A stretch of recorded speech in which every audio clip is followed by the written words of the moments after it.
ሰላም ውድ ጄኤምኤም ቴሌቪዥን ተመልካቾቻችን ሰዎች ምን ይላሉ የተሰኘው ፕሮግራማችን እነሆ ጀምሯል። ዛሬም በአዳዲስ ጥያቄዎች ወደ እናንተ መተናል። ሁላችሁም በያላችሁበት መልካም ቆይታ። ሀዊ ፈለሲታ አክሊሉ ስሜ አንበሳው ተካ ይባላል።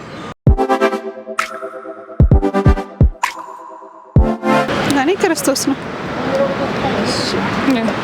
ኢየሱስ ያለሱ ምንም ህይወት የለማ። በቃ ስልሽ ክርስቶስ መንፈስ ቅዱስ መጽናናታችን ሲከፋን እሱ በቃ አላ የሚያጽናናን እሱ ነው። በቃ ሁሌ ያለሱ ምንም ተስፋ የለንም በዚህ ህይወት።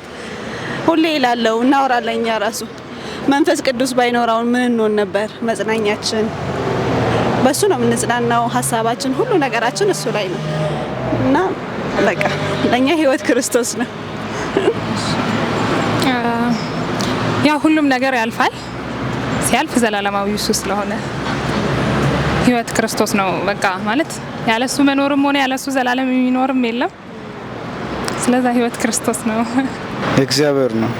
እግዚአብሔር ከሌለ ህይወት ባዶ ነው፣ ዓለምም ከንቱ ነው ማለት ነው። ስለዚህ ሁሉ ነገር የሚያውቀው እግዚአብሔር ነው። ስለዚህ ህይወት የሚሰጠው እግዚአብሔር ነው። ስለዚህ በሱ ነው እንደዚህ ነው ምናምን። በህይወቴ ውስጥ ትልቁ ትርጉም የሚሰጠኝ መንገድ እኔ በዚህ ምድር ላይ ስኖር ደስተኛ ሆኜ መኖሬ ብቻ እኔ በቂ ነው።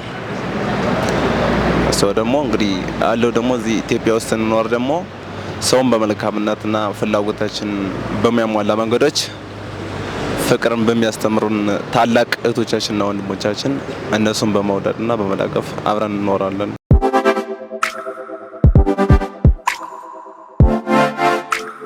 እሱም ያው ኢየሱስ ነው። እየተፈጠርንበት ዓላማ አለ በዚህ ምድር ላይ የምንሰራ እግዚአብሔር እንድንሰራው የላከን ነገር አለ። ስለዚህ እኛ የመኖራችን ትርጉም ኢየሱስ ነው ስልሽ በቃ በሱ ውስጥ ነው ህይወታችን አቅጣጫ የምናገኘው። የህይወታችንን ትርጉም የምናገኘው ያው በክርስቶስ ውስጥ ነው እና በቃ ህይወታችን ትርጉም ዓላማም ክርስቶስ ነው። አዎ ባንቺ በቃ በእኔም ኢየሱስ ነው። የመኖራችን ትርጉም ኢየሱስ ነው። ዓላማችን እሱ ነው። ምን ሄደውም ወደሱ ነው። ያ ስለዚህ ኢየሱስ ነው ዋናው ትርጉም። እግዚአብሔር ማወቅ ነው። በቃ መኖራችን ትርጉም እግዚአብሔር ካላወቀን መኖር የለም። መኖሬ ትርጉም ማለት በቃ በዚህ ምድር ላይ ያው ብዙዎችን ነገር ልክ ወደዚህ ምድር ስንመጣ ያው ስንፈጠር የተለያዩችን ስራና ልክ እንግዲህ ከኛም ተሽለውም ሆነው አንሰው አግዘናቸውም ሆነን ታግዘናቸው የምንኖረውን ሁሉ እንግዲህ ያው ማህበረሰቦቻችን እነሱ ጋር ተመሳስለንና መስለን የመኖር ሀሳባችንና ልዕልናችን ነው ልገልጽ የሚችለው ማለት ነው።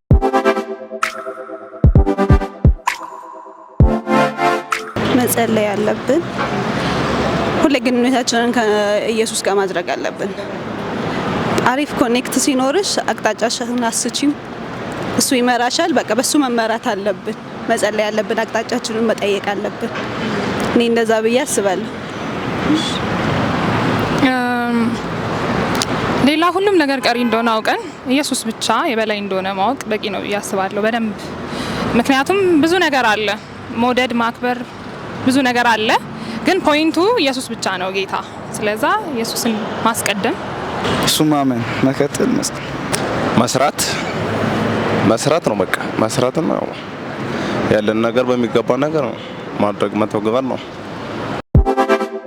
ፐርሰናሊ በኔ ህይወት ውስጥ ትልቅ ትርጉም የሚሰጠኝን ነገር ከማውራት እጀምራለሁ።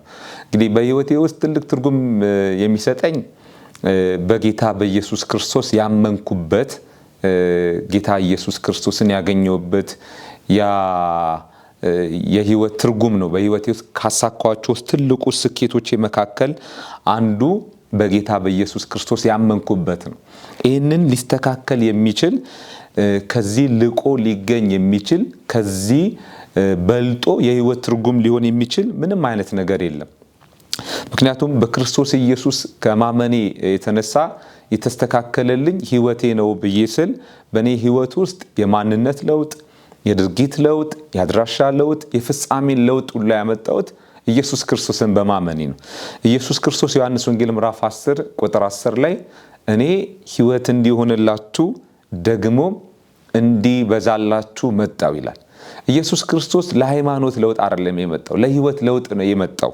ለዚህ አንድ ሰው በህይወቱ ላይ ትልቅ ትርጉም ያለውን ነገር አድርጓል የሚባለው የመጀመሪያው በጌታ በኢየሱስ ክርስቶስ ማመኑ ነው። ጌታን ኢየሱስ ክርስቶስን የእግዚአብሔር ልጅና መሲህ ክርስቶስ እንደሆነ አምኖ መቀበሉ ነው። ስለዚህ ቅድም እንዳልኳችሁ አዲስ ማንነት የምንቀበልበት፣ አድራሻችን የሚለወጥበት፣ ከሙታን ወደ ሕያውነት፣ ከአየር ላይ አለቃ ተገዢ ከነበርንበት ወደ አብ ቀኝ ከፍ ያልንበት፣ እንደ ልቦናችን ፈቃድ ከመኖር አስቀድሞ ያዘጋጀውን መልካሙ ስራ ወደ ማድረግ የመጣንበት፣ ከፍጥረታችን የቁጣ ልጆች ሆነን ፍጻሜያችን የጠፋ ሆነን የዘላለም ጥፋት የእግዚአብሔር ቁጣ የሚነድብን ከነበርንበት ከዚህ ፍጻሜ የጸጋው ማሳያ ሆነን ፍጻሜያችን የተለወጠበት ነው። ስለዚህ በህይወቴ ውስጥ ኢየሱስ ክርስቶስን እንዳመንኩበትና ኢየሱስ ክርስቶስ እሱ የእግዚአብሔር ልጅ እንደሆነ እንደመሰከርኩበት ትርጉም የሚሰጥና ህይወቴን ለዘላለም የቀየረ ነገር የለምም አይኖርምም። ለዚህ በጣም ለሰዎች ትርጉም የሚሰጧቸው ብዙ ነገሮች ይኖራሉ። ፐርሰናሊ ግን በግሌ የማምነው ይህንን ነው። እንግዲህ ሰው ለኑሮ በጣም ብዙ አይነት ትርጉም ይሰጠዋል። መኖር ትርጉምን የሚያገኘው ጌታን በማግኘትና ለጌታ በመገኘት። ጌታን ያላገኘ ሰው እና ለጌታ ያልተገኘ ሰው ትርጉም ያለውን ኑሮ በዚህ ምድር ላይ መኖር አይችልም። ጣዕም ያለውን የተስተካከለን ህይወት መኖር አይችልም። ለዚህ መኖር ለኛ ክርስቶስ ነው። ክርስቶስን ማግኘትና ለክርስቶስ መገኘት ነው ብለን ስናወራ ፊልጵስዩስ ምዕራፍ 1 ቁጥር 21 ላይ የህይወት ዘመኔ በጣም ምርጥ ጥቅስ፣ በጣም የምወደው ጥቅስ ነው። ላንብብላችሁ። እንደዚህ ይላል፣ ለኔ ህይወት ክርስቶስ ሞትም ጥቅም ነውና ይላል። እንግዲህ ሐዋርያው ጳውሎስ ልሙት ልኑር፣ ልሂድ እዚህ ልቅር፣ በዚህ ሁለቱ እጨነቃለሁ ይላል። መሞት ለኔ በጣም ጥቅም ነው፣ የተሻለ ነው ብሎ ያወራል። ወዳጆቼ ሞትን ጥቅም ያደረገለት መጀመሪያ ትርጉም ያለውን ህይወት ከመኖር የተነሳ ነው።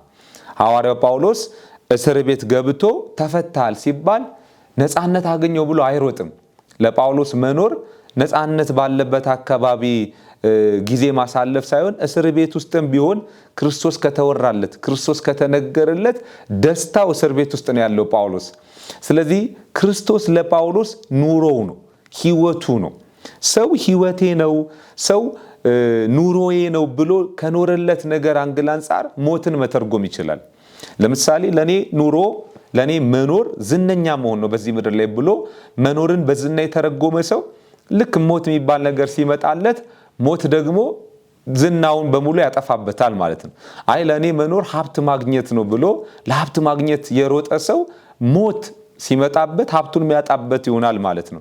ለኔ መኖር ብላችሁ ቀጠላችሁ ከምትሰጡት ትርጉም አንጻር ሞት ይተረጎማል ማለት ነው። ስለዚህ ጳውሎስ ለኔ ኑሮ ክርስቶስ ነው አለ። እኔ የምኖረው ክርስቶስን በማግኘቴና ለክርስቶስ በመገኘት ከክርስቶስ ጋር ባለ ቀጣይ ህብረት ነው የምኖረው ይላል። ስለዚህ ክርስቶስን ያገኘና ለክርስቶስ የተገኘ ሰው፣ ያ ሰው ከክርስቶስ ጋር ጤናማ ህብረት ያለው ሰው እውነተኛ የመኖር ትርጉምን ያገኘ ሰው ነው። የዚህ ሰው የኑሮ ትርጉም በዚህ ምድር ላይ ብቻ አያበቃም። ከሞት ወዲያ እንኳን ትርጉም ያለውን ህይወት የሚኖር ሰው ነው። እንግዲህ ትርጉም ያለውን ህይወት ለመኖር ምን ማድረግ አለብኝ የምንል ሰዎች፣ ይሄን አይነት ጥያቄ የሚፈጥርብን ሰዎች ስለምንኖር በዋነኛነት ሁለት መሰረታዊ ነገሮችን ማወቅና መረዳት አለብን። በጣም ትኩረታችንን የሰጠነው ነገር እና ቆይታ ያደረግንበት ነገር ያ ኑሯችን፣ ያ ህይወታችን ሰው ከቆየበትና ሰው ካተኮረበት ውጪ ደስታ ሊያገኝ የሚችልበት ነገር የለውም። ስለዚህ እየኖርኩ ያለሁት ኑሮ ምንድነው?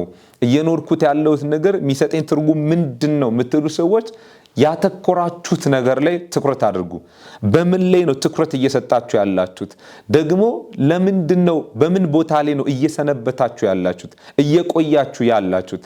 ስለዚህ ዓላማ ሊኖረን ይገባል። ስለዚህ ጳውሎስ የህይወቱ ዓላማ ክርስቶስ ኢየሱስን በቄሳር ፊት መስበክ ስለሆነ ከህይወቱ ዓላማ አንጻር የሚያሳልፋቸው ነገሮች በሙሉ ትርጉም ይሰጡታል። ስለዚህ የእናንተ የህይወታችሁ ዓላማ ምንድን ነው? የህይወታችሁ ትርጉም ብላችሁ ያደረጋችሁት ነገር ምንድነው? ከዚያ በኋላ ግን ትኩረትና ቆይታ ላይ በጣም ዛሬ እንድታሰላስሉ ፈልጋለሁ። ለዚህ ትኩረታችሁን የወሰደው ነገር ያ ህይወታችሁ እየሆነ ያለ ነገር ነው። በጣም ጊዜያችሁን እየሰጣችሁት ያለው ነገር፣ እየሰነበታችሁበት ያለው ነገር ላይ ያ የእናንተን የህይወት ትርጉም እየወሰነ ያለ ነገር ነው። ለዚህ የዓላማ ሰው መሆን፣ የእቅድ ሰው መሆን ስለዚህ ህይወትን ትርጉም እንድታገኝ ከሚያደርጓት ነገሮች መካከል አንዱ ያ ነው። ግን ለነዚህ ሁሉ ነገሮች ስንጠቀልለው በህይወታችን ውስጥ ትልቅ ትርጉም ያለው ነገር በክርስቶስ ኢየሱስ ማመናችን ነው። በህይወታችን ያገኘነው ያ ትልቁ የህይወት ትርጉም ደግሞ በተግባር የሚገለጠው ለኢየሱስ ክርስቶስ በመገኘትና ከእርሱ ጋር ባለ ቀጣይ ህብረት ጭምር ነው። ክርስቶስ ኢየሱስ ላይ ማተኮርና ከእርሱ ጋር ደግሞ መሰንበት የመጨረሻ የህይወት ትርጉም ነው።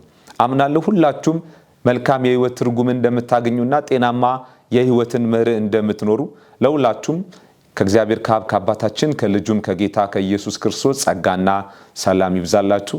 አመሰግናለሁ። ተባረኩ። እንግዲህ ተመልካቾቻችን ለዛሬ ያዝንላችሁ ጥያቄዎችንን ይመስሉ ነበር። ብዙ እንደተማራችሁ አዳዲስ ነገር እንዳገኛችሁ ዛሬም ተስፋ እናደርጋለን።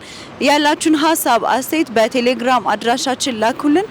ከፕሮግራሙ ጋር ነው ኢየሩሳሌም አካሉ አብራችሁ ቆይታ አድርጌያለሁ። እስከ ሳምንት መልካም ሳምንት